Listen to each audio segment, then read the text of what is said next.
Mohamed Amin Nejad, bonsoir. Bonsoir, monsieur. Merci d'avoir accepté l'invitation de BFM TV ce soir. Vous êtes l'ambassadeur d'Iran en France. Soyez le bienvenu. Comment qualifiez-vous l'opération israélienne en cours? Tout d'abord, il faut avouer que l'Israël a commencé une guerre unilatérale sans une justification valable. Ça veut dire que le prétendu, le droit de la défense, a une signification dans les règlements internationaux et surtout dans la charte de l'Organisation des Nations Unies. C'est une guerre illégale pour vous? Comment il peut considérer une guerre légale qui n'est pas basée sur les réglementations internationales? Est-ce que l'Iran avait attaqué Israël, ce qui aurait permettre à Israël de riposter et d'avoir un droit de réponse? Ce n'est pas le cas. L'Iran n'avait attaqué Israël. Donc, c'est une attaque sans justification légale, internationale, qui doit être, en tout cas, condamnée, rejetée, parce que ce n'est pas la première fois, et avec des conséquences graves sur l'aspect intéressant pour tout le monde dans les régions et au-delà, qui est la paix et la stabilité internationale. Le monde occidental estime que l'Iran est responsable de ce qui lui arrive. Que répondez-vous? Est responsable ou irresponsable? Est responsable de ce qui lui arrive. En tout cas, nous avons essayé de vraiment mettre notre comportement dans les règles internationales. Ça veut dire tout ce qu'on avait fait sur le nucléaire, y compris les autres. L'Iran n'est pas un pays agresseur. Il y a 200 ans, nous n'avons jamais agressé un pays, un voisin quelconque. Sur le nucléaire, dès le début, on était dans le cadre des règlements internationaux. À 2015, quelques années après des accusations répétées sur la nature non pacifique, non civile des installations nucléaires iraniennes, qui était l'enrichissement, en tout cas, de l'uranium. Vous avez fait le choix d'enrichir l'uranium à des niveaux seulement compatibles avec un programme militaire. Non, ce n'est pas ça. Ce n'est pas ça, parce que nous n'avions jamais eu un programme nucléaire non civil ou militaire, si vous voulez bien. En 2015, quand on s'était entré dans un accord avec la communauté internationale, nous avons accepté de faire inspecter, vérifier la nature de notre activité nucléaire, ce qui a abouti à comment dirais-je, une confirmation de l'Agence de l'énergie atomique que les activités iraniennes n'avaient pas une déviation et ne sont pas en situation de déviation. C'est pourquoi on a pu signer un accord.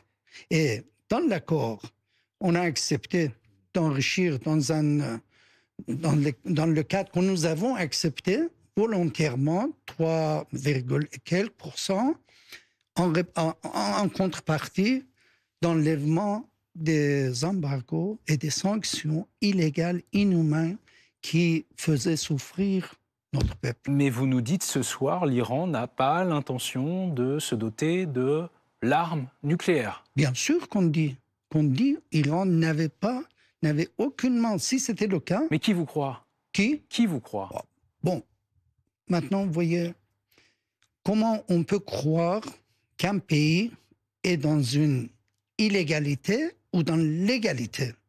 Il y a des instances internationales. Il y a l'Agence de l'énergie atomique. L'Agence de l'énergie atomique a confirmé dans 15 rapports, pendant 3 ans, 2015 à 2018, quand M. Trump est sorti de l'accord. Et l'Iran est resté et reste toujours jusqu'à ce moment-là même, que l'Iran que les activités iraniennes sont sous les inspections légales de l'agence. Et il n'y a pas de signes de déviation. C'est pourquoi nul pays, y compris ceux qui avaient signé l'accord avec nous, n'avait pas mis en doute la nature pacifique et civile des activités iraniennes. À mes côtés pour vous interroger ce soir, Ulysse Gosset. Alors, monsieur l'ambassadeur, j'ai deux questions. La première sur l'enrichissement d'uranium, c'est la question essentielle. L'AIEA, l'Agence internationale pour l'énergie atomique, a dit officiellement dans une déclaration, a lancé une alerte en disant que l'Iran ne respectait pas ses engagements et que l'Iran continuait à enrichir de l'uranium au-delà des niveaux qui étaient prévus. Donc, vous contestez cela, mais c'est pourtant ce que dit l'AIEA. Donc, l'Iran n'a pas respecté ses engagements. Est-ce que ça, vous pouvez le reconnaître? Non, non, parce que quand vous parlez que l'Iran n'a pas respecté le niveau prévu, qu'est-ce que ça veut dire? C'est l'AIEA qui le dit, c'est pas moi. Hein. Non, je sais bien. L'AIEA dit que l'Iran n'a pas respecté ses engagements et a poursuivi l'enrichissement en se rapprochant du seuil critique. C'est d'ailleurs ce qu'a dit également le président français. L'Iran se rapprochait du seuil critique permettant de fabriquer la bombe. Non, ce n'est pas. Vous pouvez relier. On peut relier en tout cas tout à tout. Mais pour l'Iran, c'est un droit d'enrichir l'uranium dans le cadre de non-prolifération, traité de non-prolifération.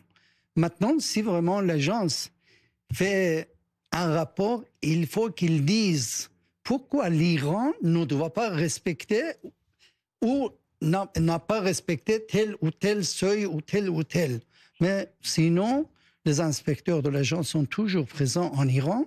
Et puis, ils ont fait allusion à 2 cas qui remontaient avant l'année 2000.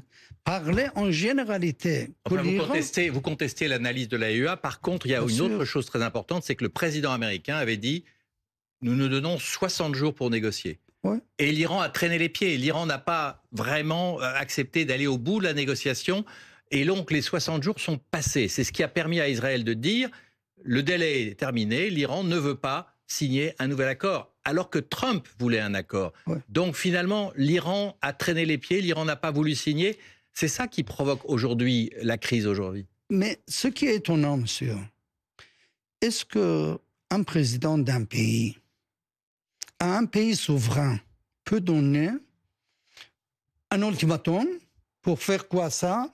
Sinon, une permission à un pays tiers de faire un acte d'agression contre toutes les réglementations internationales. Si on entre, pourquoi on doit se soumettre à un ultimatum? Trump a fait du chantage.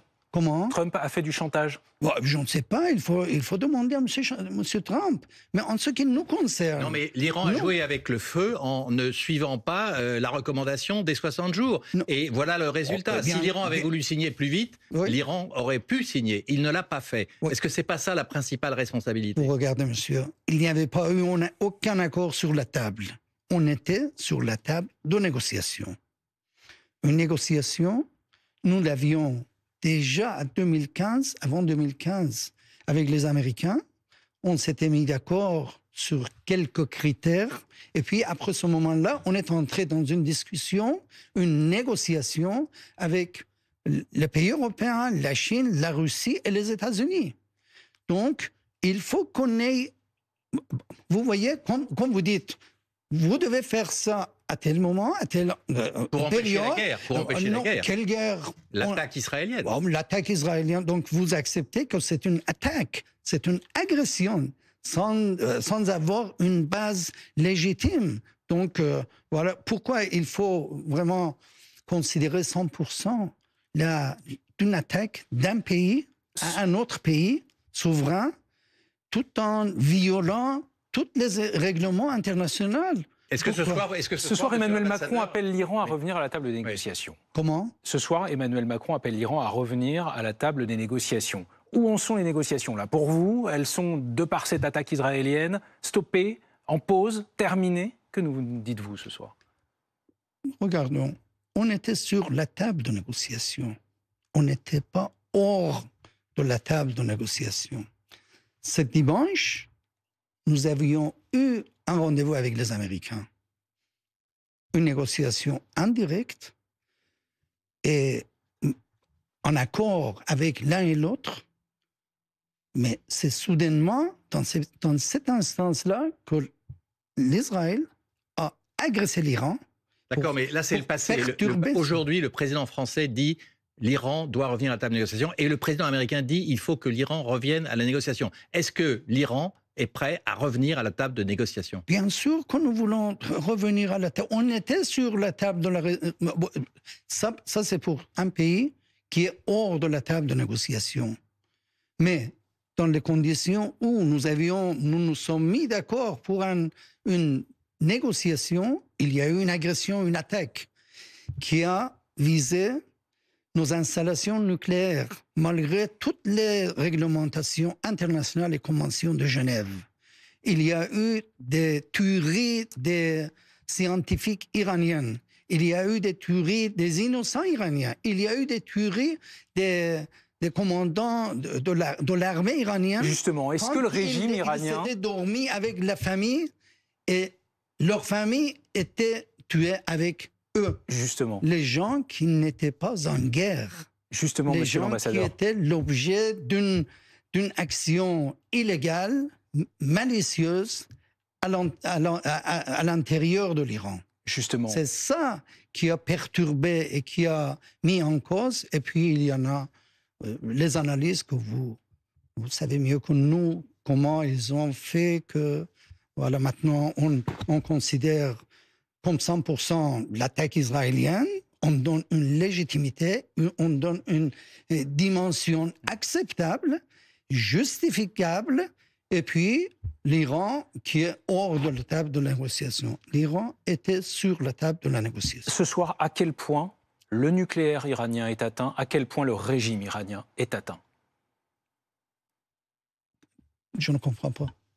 Quel est l'état des destructions, que ce soit sur les sites nucléaires en Iran, comme au sein du régime, avec de nombreuses figures du régime qui, depuis une quarantaine d'heures, ont été tuées par l'attaque israélienne? Quelle situation est en ce moment même? Et est-ce que vous pensez qu'Israël veut la chute du régime de la République islamique, la chute du régime de la République islamique? Regardons. Ça dépend de ce que vous regardez l'affaire. Un souhait peut toujours être concevable. L'Israël a souhaité d'imposition des guerres ou d'agressions à l'encontre de ses voisins pendant toutes ces 76 années. Il a attaqué 10 pays. Aujourd'hui, on parle, il veut faire ceci et cela. Mais pour nous, pour notre peuple, la résistance devant toute imposition et toute agression illégitime est non acceptable et on va résister devant toutes ces tentatives. Mais est-ce qu'Israël... En tout cas, notre peuple concerne... Est-ce qu'Israël a porté un coup sévère au nucléaire iranien depuis le début de cette opération? Bon, je n'ai pas les détails techniques de ce qu'ils ont fait, mais l'important, c'est que la nature de cette action agressive vis-à-vis des installations nucléaires, malgré toutes les réglementations internationales, c'est un acte reprochable. Qui vous affaiblit, vous êtes affaibli ce soir. On peut toujours croire affaiblir ou ne pas affaiblir. Pour nous, le nucléaire était une activité, une science pacifique pour profiter de tout ce que nous avons comme une science dans le développement de notre pays, dans tous les aspects humains. Et nous n'étions jamais un pays agresseur qui voulait utiliser, même pendant la guerre, 8 ans de guerre imposée entre l'Iran et l'Irak, nous n'avons pas utilisé les armes de destruction massive, malgré l'utilisation fréquente de ces armes par l'Irak avec l'aide de ses soutiens. Donc, l'Iran et le peuple iranien sont hors de toute pensée de vouloir utiliser toutes ces armes qui sont non utilisables. Et puis, nous avons des principes religieux et des principes nationaux qui ne nous permettent pas de penser à tout ça. Mais maintenant, les commentaires et puis les accusations peuvent toujours... Est-ce que vous estimez ce soir que la vie de l'ayatollah Khamenei est en danger? Je crois ou pas, peu importe. À mon avis, catégoriquement, non. Mais est-ce qu'on accepte dans les pays qui ont le principe de l'ordre international, de réglementation internationale, concevable qu'un pays, tout loin de notre pays, puisse se permettre d'attaquer à des leaders, à des guides qui sont respectables et respectés par un peuple, une nation? Est-ce que c'est acceptable? Vous savez très bien qu'Israël vous accuse de vouloir l'élimination et la destruction d'Israël, et c'est parce que cette menace existe, du point de vue israélien, que l'attaque a été rendue plus possible, et pour détruire en particulier cette menace principale qu'est le nucléaire. Non, l'Iran n'a jamais menacé Israël ni l'autre pays. Il n'y a pas une preuve. On peut toujours prétendre pour justifier une attaque, une agression à l'encontre des autres. Mais comme je vous ai dit, il y a, à 2012, vous avez vu peut-être par quelle manière on a présenté que l'Iran est à 2 pas de l'arme nucléaire. Aujourd'hui, on est 2025. Même avant ça, les prétentions, les accusations étaient là. Et on se souvient très bien avec les événements de l'Irak. Quand les mêmes personnes, le même pays, ont accusé l'Irak d'avoir de l'arme de destruction massive. Mais après la fin de guerre, après tant de dégâts et de morts, ils ont dit non, il n'y avait rien. Donc, vous voyez dans quelle situation la communauté internationale aujourd'hui existe. L'Iran a commencé à riposter depuis le début de l'attaque israélienne. Quasi tous les missiles iraniens ont été interceptés par Israël. Est-ce que l'Iran a les moyens de cette riposte? À chaque pays, à chaque nation, ses moyens de répondre à des agressions. L'Iran utilise tout ce qui est en sa possession pour répondre à des attaques illégales, à des tueries, à des massacres, agressions. Donc, si l'Iran a un autre ou pas... C'est une guerre déséquilibrée? Comment? C'est un conflit déséquilibré? Vous voyez... Il y a plus fort que vous en face de vous? Vous voyez, je ne peux pas parler de qui est en force ou qui n'est pas en force, mais tout le monde sait comment Israël acquérit les armes et les soutiens et toutes les logistiques nécessaires. Ce n'est pas quelque chose caché. Mais nous avons essayé de permettre à notre nation de se défendre, d'avoir des éléments de pouvoir de se défendre. C'est un droit légitime du peuple iranien. Monsieur l'ambassadeur, aujourd'hui, vous pouvez nous dire que vous êtes en guerre contre Israël? Vous parlez simplement d'une attaque illégale, mais est-ce qu'aujourd'hui l'Iran est en guerre avec Israël? Nous n'avons pas déclaré une guerre, nous avons répondu à l'agression israélienne. Une réponse mesurée, proportionnée, avec beaucoup de retenue. Mais une déclaration, nous n'avons pas... En tout cas, je ne sais pas. On parlait du régime, parlons aussi de la population iranienne, qui est très inquiète. Benyamin Netanyahou, Premier ministre israélien, l'appelle à se révolter. Est-ce qu'on est au début d'une nouvelle révolution en Iran? Bon, on peut toujours... depuis maintenant 46 ans, on parle toujours d'un peuple qui ne veut pas, qui veut révolter, qui veut faire ça et qui veut faire qui est opprimé. Cela. Mais l'Iran et la nation iranienne sont décidés d'être indépendantes. Et ils sont derrière leurs dirigeants, leurs forces armées et toute leur richesse qu'ils ont, la culture, Vous la ne civilisation. croyez pas une nouvelle déstabilisation de votre pays à la faveur de cette attaque israélienne?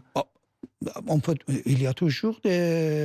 toujours supposer une telle ou telle, Mais selon nos connaissances, il y a une main unanime du peuple iranien devant l'agression israélienne, comme cela était le cas pendant des milliers de la vie des Iraniens. Monsieur l'ambassadeur, une dernière question peut-être.